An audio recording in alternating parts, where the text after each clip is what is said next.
はーい、藤子です。今日は食用のね、菊を買ってきたので、これをね、調理しようと思います。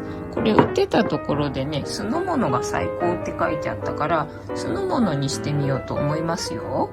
なんかね、レシピを調べてみたら、この額は取るみたいなんだよね。うまく取れんのかしら、これ。こんな感じ？結構量あったよね。50輪ぐらいかな。グラム数だとどんくらいだろうね。100グラムぐらいかなと思ったんだけど、もっとあっかね。とりあえずまあね、さっと茹でるらしいんだわ。すげえ草の匂いがするけど。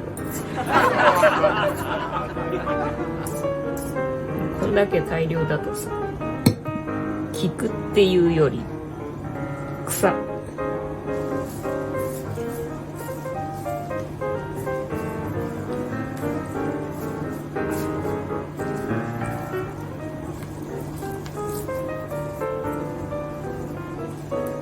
りあえずこんなもんかね。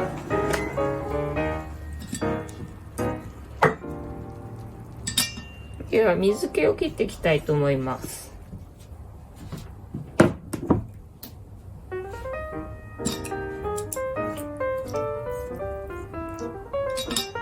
なんとなく水にさらしてみました。さらに水気を切っていきます。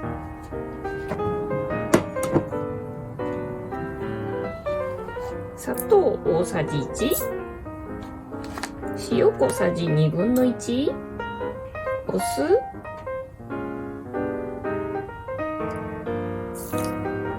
大さじ1、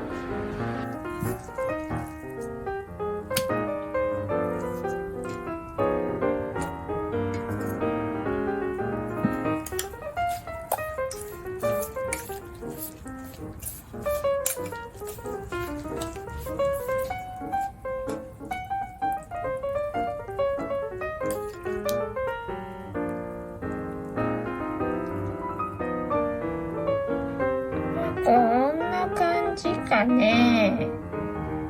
味はどうだろうか。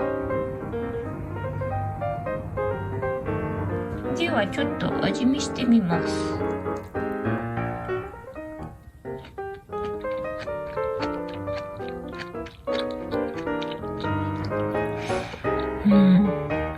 なんてことはない感じだな。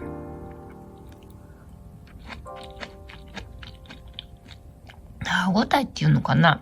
それがね、思ってる感じとちょっと違うね。なんて例えたらいいんだろうな。意外となんて言うんだろう。